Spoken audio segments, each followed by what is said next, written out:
Hola, este es el segundo video explicativo de la unidad referida a campos escalares, donde nos introduciremos en el cálculo de las funciones de varias variables y nos adentraremos al estudio de las derivadas parciales. Este material es complementario al material teórico y práctico y no lo reemplaza. Continuando con nuestra situación en el terrario, nos encontramos con un nuevo problema. Deseamos ensayar un nuevo plaguicida orgánico para ahuyentar a las cochinillas, una plaga para las hortalizas. Este plaguicida es gaseoso y se almacena y distribuye en cartuchos a alta presión que se clavan en la tierra y hacen burbujear el gas en las napas de agua para que distribuya el producto. Los cartuchos son rígidos, poseen un volumen de 820 mililitros y fueron diseñados para temperaturas de 27 grados Celsius, el promedio para la región de cultivo. En cada cartucho se inyecta medio mol del gas en estudio. Luego de la producción de los cartuchos, se cuenta con presupuesto suficiente para costear un tratamiento exterior destinado a protegerlos de posibles explosiones. Un tratamiento los aísla térmicamente, de modo que las fluctuaciones de temperatura ambiente al instalarlo no generen un aumento de presión que los haga explotar. Otro tratamiento endurece su cobertura, de modo que evita que se abollen, ya que esto puede producir explosiones al disminuir el volumen del cartucho. Debemos decidir cuál de los dos tratamientos elegir y, por tanto, dónde conviene invertir nuestro dinero. ¿Cómo podemos saber cuál es el más necesario? Las explosiones se darán cuando algún cambio en las condiciones del cartucho haga variar rápidamente la presión interna que genera el gas. Esto puede suceder a partir de dos cambios: un cambio brusco en la temperatura del sistema o una disminución del volumen disponible para el gas. Por lo tanto, deberíamos encontrar algún modelo que relacione estas tres variables para el sistema en estudio. ¿Conocemos alguno? El más sencillo con el que contamos es el que supone al gas como ideal, por lo que las tres variables se relacionan siguiendo una ecuación simple, la ecuación de los gases ideales. Esta relacionará la presión, medida en atmósferas, con la temperatura, medida en Kelvin, y el volumen, medido en litros. Adaptémosla a nuestras unidades de medida. Si el volumen lo medimos en mililitros, deberemos multiplicarlo por 0,001 para transformar su unidad en litros, mientras que si la temperatura la medimos en grados Celsius, para transformarlo en Kelvin deberemos sumarle 273. Así, la ecuación adaptada es la siguiente. Ahora, esta ecuación relaciona cuatro potenciales variables. De estas, una es constante, la cantidad de materia, ya que siempre trabajaremos con medio mol de gas. De las tres restantes, deseamos investigar cómo afectan los cambios de temperatura y volumen a la presión en los cartuchos, por lo que analizaremos la presión como variable dependiente del volumen y la temperatura. Así, podemos establecer la siguiente función de dos variables. Ahora, ¿cómo podemos responder a la pregunta realizada? ¿Necesitamos conocer un valor de presión para una condición determinada? No. ¿Deseamos saber qué le pasa a la presión si el volumen o la temperatura toman valores muy grandes o muy pequeños? No, tampoco. Los cambios que se producen son relativamente pequeños, con estados finales bastante cercanos al inicial. Entonces, ¿deseamos saber cómo varía la presión si hacemos pequeños cambios de volumen y temperatura? Sí, esta es la pregunta más adecuada. Y si hacemos una analogía con las funciones escalares, la herramienta matemática que nos podría ayudar es una derivada de la función p. ¿Pero podemos derivar funciones de varias variables? Por lo que sabemos de funciones escalares, si existe la derivada de una función, la misma debía ser continua. ¿Cómo sabemos cuando un campo escalar es continuo? ¿Qué significa que lo sea? Por otro lado, tanto la idea de derivada como la de continuidad en las funciones escalares se relacionaban con el cálculo de límites. ¿Podemos hallar límites de funciones de varias variables? Adentrémonos en esto. Recordemos lo que sabemos de funciones escalares e intentemos ampliarlo a los campos escalares. Para funciones escalares, hemos definido y analizado la idea de límites finitos cuando la variable independiente x tendía a un valor fijo x0. Decíamos que ese límite existía y era igual a L si al tomar valores de x cada vez más cercanos a x0, sus imágenes se acercaban tanto como quisiésemos a L. Para acercarnos a x0 teníamos solo una dirección posible y dos sentidos. Esto generaba la idea de límites por derecha e izquierda, y si ambos coincidían, decíamos que existía el límite ordinario y era igual a L. ¿Qué sucede con los campos escalares? Aquí, si existe la idea de límite finito, haría referencia a cómo se comporta la imagen del campo cuando nos acercamos a un punto fijo de su dominio, es decir, a un punto de R2. Si lo analizamos gráficamente, el entorno de trabajo ahora no será un intervalo abierto, sino una región plana alrededor del punto fijo P, X0 y 0, que se suele presentar como un disco abierto que contiene este punto.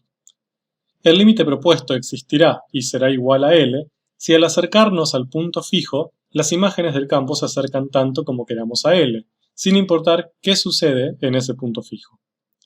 Hasta aquí, la analogía con las funciones escalares es clara. Sin embargo, surge un problema.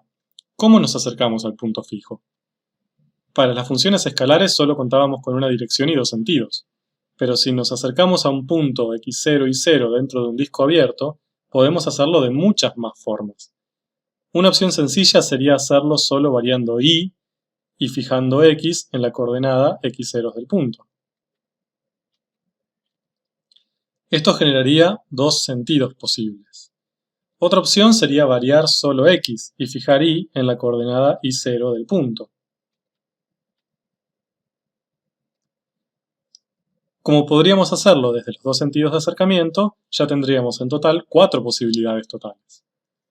Ahora, también podríamos acercarnos variando x e y al mismo tiempo, como se muestra. Esto habilita infinitas direcciones de acercamiento. Más aún, podríamos acercarnos por caminos no rectos, lo que habilita infinitos caminos más. Si en todos estos infinitos casos la imagen del campo puede acercarse a L tanto como quisiéramos, podemos decir que su límite es L. Por tanto, con hallar dos direcciones o sentidos de acercamiento en los que demostremos que las imágenes del campo muestran tendencias distintas, es suficiente para asegurar la inexistencia del límite. Por ejemplo, estudiemos el límite mostrado. Este límite indaga sobre cómo se comportan las imágenes del campo cuando nos acercamos al origen de coordenadas. Noten que el origen no pertenece al dominio del campo, pero esto no es problema para el cálculo de límites. Una estrategia sería acercarnos en dirección del eje X, es decir, siguiendo la recta de ecuación y igual 0. Podemos analizar la tendencia de las imágenes del campo estudiando qué pasa para los puntos con coordenada y igual a 0. Vemos que para cualquier caso, la imagen del campo es 0, por lo que al acercarnos al origen tenderá a 0. Otra opción sería acercarnos en dirección del eje Y, es decir, siguiendo la recta de ecuación x igual a 0. Pensándolo de manera análoga a la anterior, vemos que también las imágenes tienden a 0. ¿Esto es suficiente para asegurar que el límite existe y es 0? No, son solo dos direcciones de las infinitas posibles. Ahora, observemos qué sucede cuando nos acercamos por la recta de ecuación y igual a x. Los puntos sobre esta recta tienen coordenadas iguales, por lo que podemos reemplazar ambas por un valor genérico, por ejemplo, a. Vemos que si hacemos esto, las imágenes para todos los puntos son iguales a un medio, por lo que, al acercarnos al origen, la imagen del campo tenderá a ser un medio. Hemos demostrado que, si nos acercamos al origen por dos direcciones distintas, las imágenes tienden a valores distintos, por lo que podemos asegurar que el límite planteado no existe. ¿Cómo puede suceder esto? Observemos la gráfica del campo en estudio. Noten que si nos acercamos al origen en dirección de los ejes X e Y, las imágenes tienden a 0, mientras que si nos acercamos siguiendo la recta de ecuación X igual a Y, la imagen tiende a un valor no nulo, que ahora sabemos que es un medio. Pero, ¿cómo podemos demostrar que un límite existe? No podemos probar las infinitas direcciones de acercamiento. Para los campos escalares, los límites siguen siendo la base del cálculo y sustentan otros conceptos claves como el de continuidad y el de derivación. Podemos proponer una definición delta epsilon de límite, tal como hacíamos para funciones escalares, aunque esta es compleja y no es fácil de aplicar para cualquier caso en estudio. Por esto, podemos recurrir a otras estrategias, utilizando resultados ya demostrados para simplificar el cálculo. Por esto, recurriremos a la idea de continuidad y a la existencia de derivadas para verificar la existencia de los límites. ¿Valen estos conceptos para campos escalares? Comencemos con la continuidad. Recordemos que decíamos que una función f era continua en un punto x0 si y solo si el límite cuando x tiende a x0 de f es igual a la imagen de f en x0. Esto suponía tres condiciones: que el límite existía, que la imagen en x0 existía y que ambos eran iguales. De este modo, si sabíamos que una función era continua en x0, podíamos hallar el límite cuando x tendía a x0, simplemente hallando la imagen de la función en ese punto. Por esto, conocer de antemano si una función era continua en un punto se convertía en una herramienta potente. Sabíamos que las funciones polinómicas, por ejemplo, son continuas en su dominio, así como también conocíamos otras funciones elementales continuas en su dominio, como las exponenciales, logarítmicas, seno, coseno, etc. Además, sabíamos que al operar entre ellas, la continuidad se mantenía en el dominio de la función generada. Pero, ¿qué sucede con los campos? Podemos definir continuidad de un campo en un punto de su dominio análogamente a como lo hacemos para funciones escalares. El límite del campo cuando nos acercamos a ese punto debe ser igual a la imagen del campo en ese punto. De hecho, todos los campos polinómicos son continuos en su dominio. Una función polinómica de dos variables se forma sumando términos de la forma a por x a la n por y a la m, siendo a un coeficiente real y n y m exponentes naturales. Es más, si componemos un campo escalar continuo con una función escalar continua, la función resultante es continua también. Y más aún, la suma, diferencia, producto y cociente de dos campos continuos también son continuos en su dominio. Este grupo de propiedades es muy útil para hallar límites de campos escalares, ya que solo demostrando que el mismo es continuo en el punto en estudio, nos permite resolver el límite propuesto valorizando el campo en el punto. Veamos un ejemplo. Hallemos el límite propuesto. Noten que y cuadrado menos 3x y que y menos x son campos polinómicos, por lo tanto continuos en R2. Por otro lado, la función raíz cuadrada es continua si el radicando es positivo, como en este caso, por lo que al componerla con un campo polinómico, la continuidad se mantiene. Lo mismo sucede con las operaciones resta y cociente, considerando que, en este caso, el denominador no es nulo. Y también se mantiene al componerla con la función escalar continua coseno. Por tanto, el campo propuesto es continuo en el punto 1, 2. Y el límite presentado puede hallarse simplemente buscando la imagen del campo en el punto. Excelente. Hemos visto que la continuidad está definida para campos escalares y nos es igual de útil que para el trabajo con las funciones escalares. Pero, ¿qué hay de la existencia de derivadas? Recordemos que para funciones escalares definíamos a la derivada como el límite de un cociente de incrementos. Si este límite existía, es decir, si ambos límites laterales existían y eran iguales, decíamos que la derivada en un punto existía. Ya vemos que para campos escalares tendremos inconvenientes. Podemos plantear el límite de un cociente de incrementos considerando en el numerador el incremento de la variable dependiente, z. Pero ¿cómo analizamos el incremento de las variables independientes? Sabemos que en todo caso ese incremento tiende a 0, pero ¿cuál de las dos variables sufre el incremento? ¿Las dos lo hacen de la misma manera? Esto es análogo a las preguntas que surgieron anteriormente para límites. ¿Cómo nos acercamos al punto central? Como vemos, no podemos buscar una definición con analogía directa a las funciones escalares, principalmente porque éstas no tienen en cuenta la direccionalidad del acercamiento al punto en estudio para definir la derivada. Había una única dirección y dos sentidos.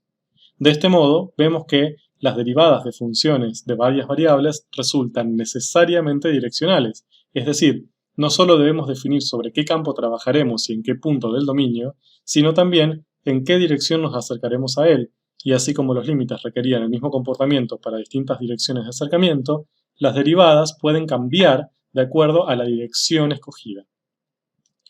Esto habilita distintas posibilidades. Por ejemplo, podríamos acercarnos en direcciones donde solo una de las variables varíe y la otra se mantenga constante. Es decir, siguiendo un vector paralelo a alguno de los versores coordenados y o j. Otra opción es acercarnos siguiendo una dirección recta donde ambas variables varíen, es decir, siguiendo un vector con ambas componentes no nulas. Por último, podríamos acercarnos sin seguir un camino recto. No definiremos derivadas utilizando estos últimos casos. De hecho, cuando las derivadas direccionales se calculan siguiendo direcciones donde varía solo una de las variables independientes, diremos que son derivadas parciales. Dicho de otra manera, las derivadas parciales son casos particulares de las direccionales en que la dirección de acercamiento al punto en estudio es paralela a alguno de los ejes coordenados. ¿Nos resultan útiles para resolver nuestro problema? Recordemos nuestra situación en estudio. Sabemos que los recubrimientos a los cartuchos podrán protegerlos térmicamente o evitar abolladuras. Es decir, en el primer caso, la presión variará solo por un cambio de temperatura sin cambio de volumen, mientras que en el segundo, la presión variará por disminución del volumen sin cambio de temperatura. Así, las derivadas que nos sirven son aquellas donde una de las variables se mantiene constante, es decir, estamos buscando derivadas parciales. Veamos si podemos ahora definir alguna derivada para campos escalares considerando que solo variará una de sus variables independientes. En un primer caso vemos que al solo variar x, el límite propuesto se puede pensar como un cociente entre el incremento de la variable dependiente z y el de x. Este límite podemos calcularlo de dos maneras distintas, tal como sucedía para las derivadas de funciones escalares. En una de ellas se planteará que los valores de x tendrán al valor central x0, manteniendo y constante y siempre igual a y0. La otra, que el incremento, simbolizado con h, tiende a 0, mientras que solo afecta a la variable x. Noten que estos límites ahora dependen solo de una variable, y, por ende, resolvimos el problema de la direccionalidad. Si estos límites existen, definirán a la derivada parcial con respecto a x del campo escalar f en el punto x0 y 0. Pausa el video ahora e intenta usar el mismo razonamiento para definir a la derivada parcial de f con respecto a y en el punto x0 y 0. Deberías haber propuesto algo como esto. Se utilizan numerosas notaciones para referirnos simbólicamente a las derivadas parciales. Acá te mostramos algunas de ellas. La primera es la que presentamos anteriormente, donde se aclara como un subíndice la variable que varía y sobre la cual se deriva. La segunda es la notación de Leibniz para derivadas parciales. Noten que ahora ya no podemos pensarla como un cociente de diferenciales, tal como hacíamos para funciones escalares, por lo que la d cambia a una d redondeada. Cuando veamos una notación de Leibniz con una d tradicional, sabremos que estamos derivando una función escalar, mientras que si observamos una d redondeada, sabemos que estamos derivando parcialmente una función de varias variables. Y la que se explicita en el denominador es solo una de ellas. Notaciones similares son las siguientes tres, en las que el campo no se incluye en el denominador, en las que se agrega un subíndice con la variable constante, o en las que se utiliza el nombre de la variable dependiente en vez del del campo, respectivamente. La segunda de estas es muy común en aplicaciones a la física y la físico-química. Por último, las últimas tres notaciones que presentamos incorporan una d mayúscula para indicar derivada de campos escalares y usa subíndices 1, x o versor y, por ejemplo, para indicar con respecto a qué variable se deriva parcialmente. Nótese que la última de ellas pone en manifiesto claramente que las derivadas parciales son un caso particular de las direccionales, ya que indica la dirección en estudio utilizando un versor. Las tres que más utilizaremos en Matemática 2 son las que se sombrean. De acuerdo, intentemos ahora hallar derivadas parciales. Se da la ley de una función de dos variables, f, con dominio R2, y se solicita su derivada parcial con respecto a x y su derivada parcial con respecto a y en el punto 1, 2. Esta es la definición antes presentada. Apliquémosla al caso en estudio. En primer lugar, reemplazaremos x0 por 1 e y0 por 2. Noten que al hacer esto, el límite se transforma en un límite tradicional, con x como única variable. Ahora, apliquemos la ley del campo en el numerador. Operando, obtenemos lo siguiente. Ahora es más claro que el límite a resolver es un límite de los ya conocidos por nosotros, y que sin mucha sorpresa es indeterminado, presentando una indeterminación de tipo 0 sobre 0. Resolviéndolo, obtenemos como resultado menos 2. Pausa el video ahora e intenta plantear y resolver la segunda derivada planteada. Deberías haber obtenido algo como esto. Esta derivada resulta también ser menos 2. Cabe aclarar que no siempre las derivadas parciales en un mismo punto son iguales. Pero, ¿cómo podemos interpretar estos números obtenidos? Ensayemos primero una perspectiva geométrica. En la imagen se muestra la gráfica del campo F, en violeta. En amarillo se muestra el punto 1, 2, 2, que pertenece a la gráfica, como podés verificar. Analicemos qué interpretación podemos dar a la derivada parcial con respecto a x. En este caso, estudiamos una variación solo con respecto a x, es decir, mantendremos constante la variable y se fijará en el valor del punto en estudio, es decir, y será siempre constante e igual a 2. Esto podemos interpretarlo geométricamente como que centraremos nuestro análisis solo en los puntos del plano de ecuación y igual a 2, que se muestra. La intersección entre la superficie gráfica y este plano es la traza Q2, que podemos definirla algebraicamente como un sistema de las ecuaciones de las superficies intersectadas. Reemplazando y igual a 2 en la ecuación de la superficie violeta, observamos que Q2 viene dada por una ecuación cuadrática entre z y x, lo que explica su forma de parábola, y la restricción de y a permanecer constante en 2. Si trabajamos en el plano graficado, podríamos encontrar una recta tangente a Q2 que pase por el punto amarillo. Sería algo así. La llamaremos Rx. Esta es una recta en el espacio, pero ¿cómo podríamos describirla analíticamente? La forma más sencilla sería hallar la ecuación de la recta tangente a la parábola descrita por z igual a 3 menos x cuadrado, en ese punto, y mantener y igual a 2. Si hacemos eso, obtenemos la siguiente expresión. Noten que menos 2 es la pendiente de dicha recta, lo cual podemos comprobar gráficamente avanzando una unidad en x, desde el punto amarillo, y observando que z disminuye en 2 unidades. Veamos si esta interpretación también vale para la derivada parcial con respecto a y. Aquí tendremos que fijar x constante, e igual a 1, su valor en el punto en estudio.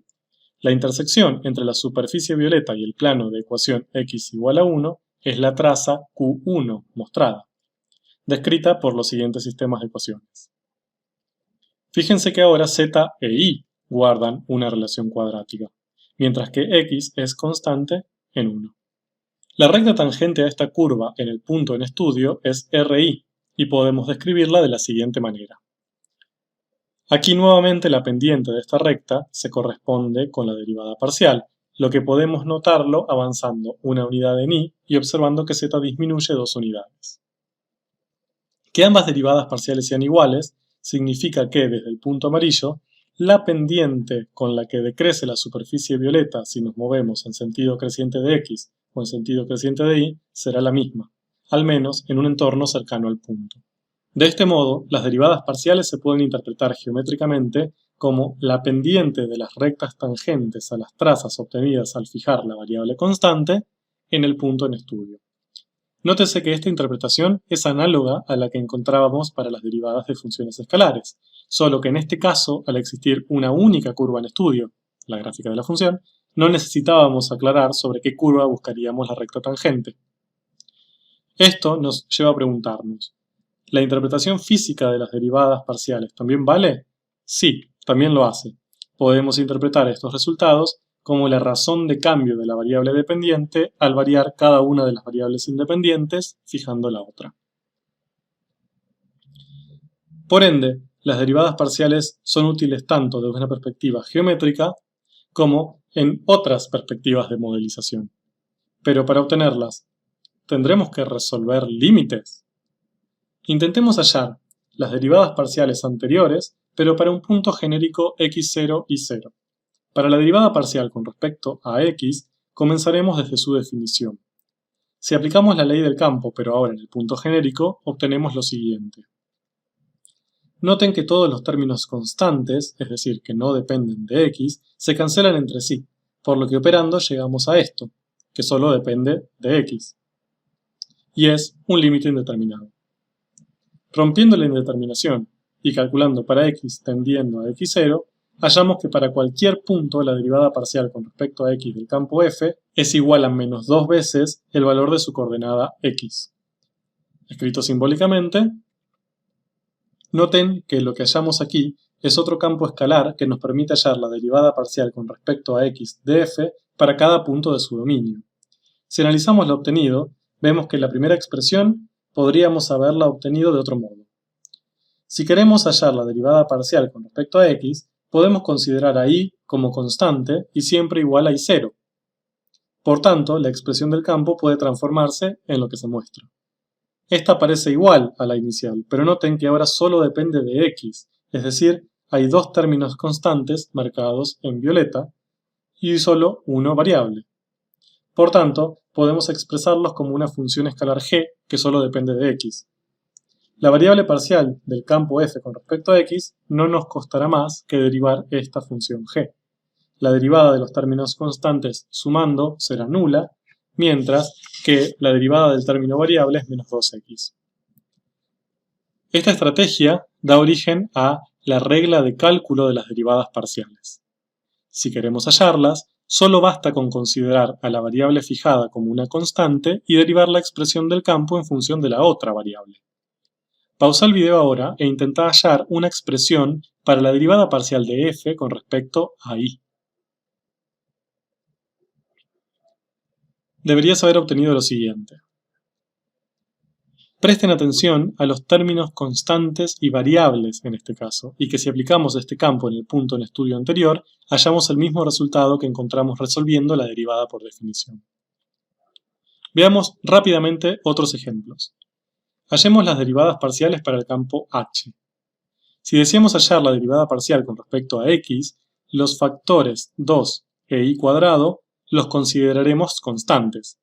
La derivada parcial podemos pensarla como la derivada de una función escalar de forma constante por x, es decir, será igual a la constante, en este caso 2y cuadrado. Noten que si derivamos parcialmente con respecto a y, esto cambia, ya que ahora 2x es una constante, mientras que y cuadrado es variable. La derivada será igual a la constante por la derivada de y cuadrado, es decir, 2x por 2y, 4xy. Analicemos el campo M de ley e a la x por y. Si fijamos y como constante, debemos derivar una expresión de la forma e a la constante por x. Esto es una composición, por lo cual aplicaremos la regla de la cadena para funciones escalares. Derivamos en primer lugar la función exponencial, obteniendo nuevamente e a la x por y, y multiplicamos esto por la derivada del exponente, que en este caso es la constante y. Por ende, la derivada parcial con respecto a x es igual a y por e a la x por y. Noten que este procedimiento es similar para la derivada parcial con respecto a y, cambiando solo al derivar el exponente. Volvamos al caso del campo h. Aquí se ve más claramente que las derivadas parciales del mismo son a su vez campos escalares que dependen de x y de y. Por ende, podríamos encontrar ahora las derivadas parciales de estos. Por ejemplo, podríamos derivar nuevamente la derivada parcial con respecto a x otra vez. Si es así, obtenemos como resultado el campo nulo. O derivar nuevamente h sub i con respecto a y. Ahora podríamos cruzar las variables, es decir, si inicialmente hallamos h sub x, ahora derivamos este campo con respecto a y. O, si primero hallamos h sub y, ahora derivar el resultado con respecto a x. Noten que lo que hicimos es análogo a hallar derivadas segundas de h, solo que ahora la cantidad de estas derivadas que podemos hallar aumenta al existir más variables independientes. Estas derivadas se denominan derivadas parciales de segundo orden y hay tantas como el cuadrado del número de variables independientes del campo. Para anotarlas usaremos dos formas. Una es usar un doble subíndice listando las variables de derivación en orden. O la notación de Leibniz. Comparen los 4 numeradores de estas notaciones de Leibniz. En todos los casos, estos son iguales y se leen como derivada parcial de segundo orden de h. Los denominadores cambian e indican las variables de derivación y el orden en que se deriva. Para el primer caso, leeremos con respecto a la variable x 2 veces. Análogamente, el cuarto caso. Ahora, el segundo y el tercer caso indican el orden de derivación que se lee de derecha a izquierda. O sea, en el segundo caso leeremos en primer lugar con respecto a x y luego con respecto a y, e invertido para el tercer caso. Noten también que las dos derivadas parciales de segundo orden cruzadas, es decir, las que derivan con respecto a una variable y luego con respecto a la otra, generan el mismo campo resultante, en este caso 4i. ¿Esto pasa siempre? La respuesta a esta pregunta la dieron Clairaut y Schwarz en el siguiente teorema, que asegura que dichas derivadas serán iguales siempre y cuando ambas sean continuas en una región abierta alrededor del punto en estudio. Bien, volvamos a nuestro problema inicial. Para responder la pregunta que nos hicimos, necesitábamos conocer sobre la definición de límites, continuidad y derivadas para funciones de varias variables, ya que son 3 conceptos relacionados entre sí. Hemos visto y definido límites para campos, cuando un campo es continuo, y que si existen, las derivadas de un campo en un punto son infinitas y dependen de la dirección, y que podemos hallar sencillamente 2 de ellas, las derivadas parciales, que son las que nos ayudan a resolver nuestro problema. Hallemos una expresión para la derivada parcial de p con respecto a t y otra para la derivada de p con respecto a b. En el primer caso, consideraremos a b constante, notando que la única variable de la expresión es t. Reordenando la ley del campo P, obtenemos lo siguiente. Noten que esta expresión es lineal para t, es decir, podemos pensarlo como t por una constante más otra constante. Por ende, la derivada será igual a la constante que multiplica a t. Notemos que esta derivada es siempre positiva, por lo que podemos asegurar que para cualquier condición inicial, un aumento de la temperatura se corresponde a un aumento de la presión del gas. De este modo, deberemos preocuparnos por qué sucede cuando nuestro cartucho se expone a temperaturas más altas de la temperatura promedio. Busquemos ahora la derivada parcial con respecto a b. Reordenando la ley de p, vemos que podemos pensarla como una constante por 1 sobre b. Su derivada será entonces igual a la constante por la derivada de 1 sobre b, es decir, menos 1 sobre b cuadrado. Y aquí vemos que esta derivada será siempre negativa, por lo que para estudiar posibles aumentos excesivos de la presión, tendremos que analizar disminuciones del volumen de la misma. Ahora, si aplicamos estos campos obtenidos en las condiciones en estudio, es decir, en el punto 820-27, vemos que la derivada parcial con respecto a t es igual a 0,05 atmósferas por grado Celsius. Esto podemos pensarlo como una razón de cambio, es decir, que por cada grado que aumente la temperatura, la presión aumentará aproximadamente 0,05 atmósferas. Haciendo lo mismo con la derivada parcial con respecto al volumen, vemos que por cada mililitro que aumenta el volumen, la presión disminuirá 0,02 atmósferas. O dicho de otra manera, por cada mililitro que disminuya el volumen del cartucho, la presión aumentará aproximadamente 0,02 atmósferas. Esta información nos dice que el cambio de la presión con respecto a la temperatura se da a una razón mayor que con respecto al volumen. Para tener una mejor idea, podemos pensar que si la temperatura de la zona en estudio varía entre 15 y 33 grados, por ejemplo, debemos preocuparnos por lo que pase cuando la temperatura llegue al máximo, es decir, a 33, ya que el signo de la derivada parcial es positivo. Como la temperatura aumentó 6 grados de la condición promedio, la presión habrá aumentado aproximadamente 0,3 atmósferas. Ahora, si una bolladura promedio disminuye el volumen interno en, supongamos, 5 mililitros, es decir, pasa de 820 a 815 mililitros, el cambio de presión será igual a menos 0,02 por menos 5, es decir, 0,1 atmósferas. Así, resulta más peligroso el cambio de temperatura y deberíamos aislar térmicamente a nuestros cartuchos.